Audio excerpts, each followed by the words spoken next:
The last time I was here, I talked about the advantages of participating in sports during adolescence. Today, I want to kind of bring you guys back through my thought process of how I came up with that topic and how and why it was important to me.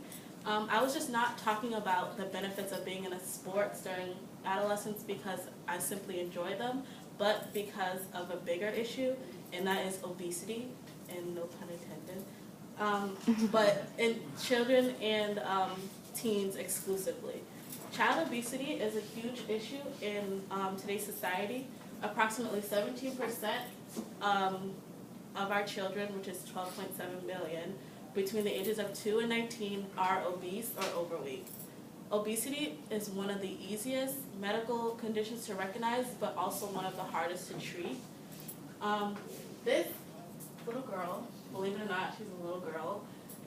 She is from a show, Toddlers and Tiaras, but she got a spin-off show called Honey Boo Boo, and she is like 5 or 6, and she's like clearly overweight. And like the whole show is like her whole family's overweight. Like they just eat ridiculously. Her mom's like extreme couponer, so they have like large amounts of food in their house, and they just like eat everything. And so this is an example of like our children in America today. Okay. Sometimes we can get confused with what's the difference between being overweight and obese. To be overweight, you are, it refers to the excess amount of body weight, but that may come from your muscles, your like fats in your body, water, or your bones. And to be obese, it refers to the excess amount of body fat. According to data from the National Health and Nutrition Examination Survey, about a third of our children and teens between the ages of 6 and 19 are considered overweight or obese. In my last speech, I was trying to stress the importance of making sure our future children, our younger cousins, our nieces and nephews are being active at an early age. But when we're in kindergarten, we are in elementary school, we have recess. So that's usually depending on how your school was, it's at least 60 minutes of activity a day. And that's how much you need to stay, as a child, to stay fit and to burn the calories that you intake. So once you move on to middle school, as you can see in the graph, it drops drastically. Because middle school and high schools, they don't offer recess. So from some kids, that was their only way of receiving physical activity in the day. So now they're getting no activity. And they're getting like no recess or activities during high school and middle school. And this is important for parents to realize, so that gives them an extra push to want to put their kids in a sport or an activity for them to at least get at least 60 minutes a day of activity. There are many causes of being overweight and obese, and one is that you are eating more calories than you are burning. And as kids get older and they start going through puberty, their appetites change, so they end up eating more and working out less, and which becomes, and that's how you become obese or overweight. A person's genes,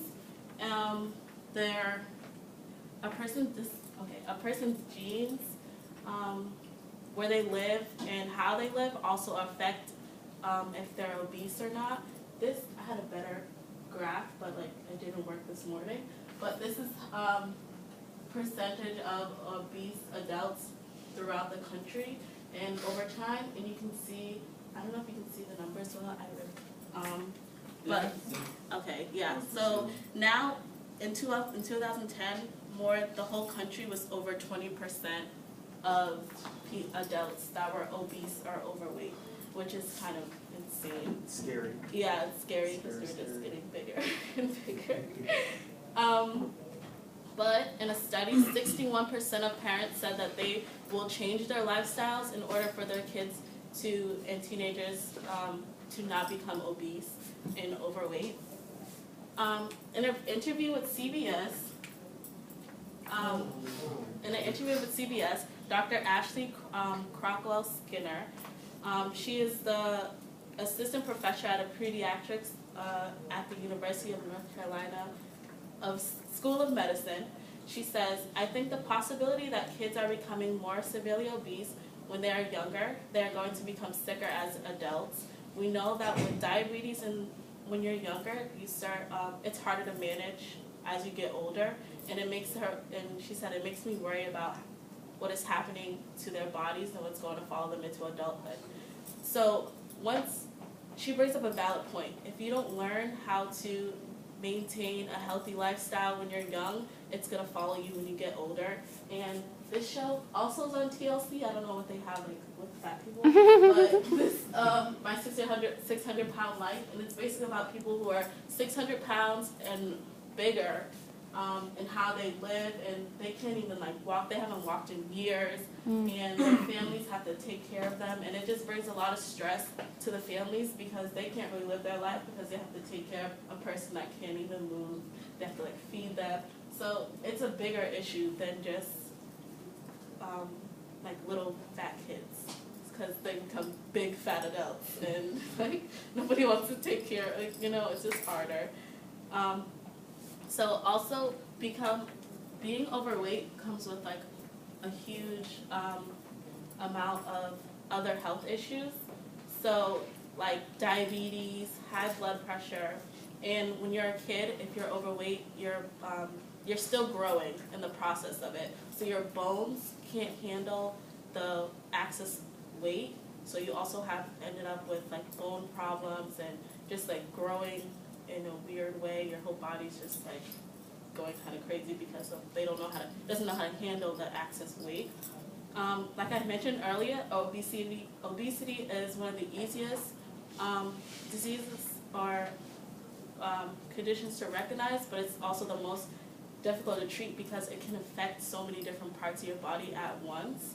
So unhealthy weight gain due to poor diet and lack of exercise is responsible for over 300,000 deaths per year, and that is exceeding like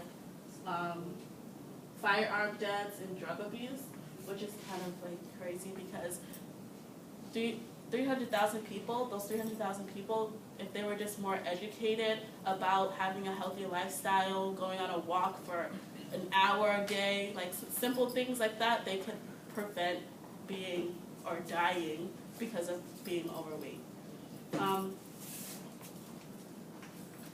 So prevention. There are many different ways to prevent childhood obesity, like portion control.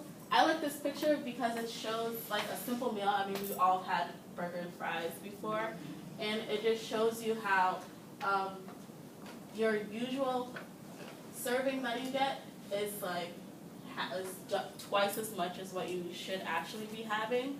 So like you can see the burger is cut in half, like the sauce is even less, and the fries are definitely less, even the pickles too. So portion control is a really big factor into being living a healthier lifestyle. And these are just some tips that you can use when you're cooking and stuff like that. Your fingertip is the amount of butter you should put on your toast. So just think about like that in relative to how much butter you really put, and then just if you look at your fingertip, that's how much you should be putting. And I know I'm kind of guilty of putting more than that. Your fist is 1 cup, and it's the serving of how much ice cream. It's a double serving of ice cream. So I eat a lot of ice cream, and that was kind of depressing to me when I found out I'm eating too much ice cream. So these are just also other ways you can like measure out your food and stuff like that. That will help you with your portion control. Another way is to encourage healthy eating and exercising as a family. When you have more than one person doing it with you, it kind of helps, just to have like a better like support system. It's hard to be healthy alone because you just feel like, you know, I'm not gonna do this and like, but if you have other people that are around you and that are like lifting you up, it can help dramatically. And so again, learning about healthy lifestyles at an early age is very important. Kids who are obese between the ages of 10 and 13 have 80% chance of being obese as an adult. And it is important that we teach our kids at a young age so they can teach their kids at an older age, teach their kids, and then we'll have healthier generations to come. And yeah, that's pretty much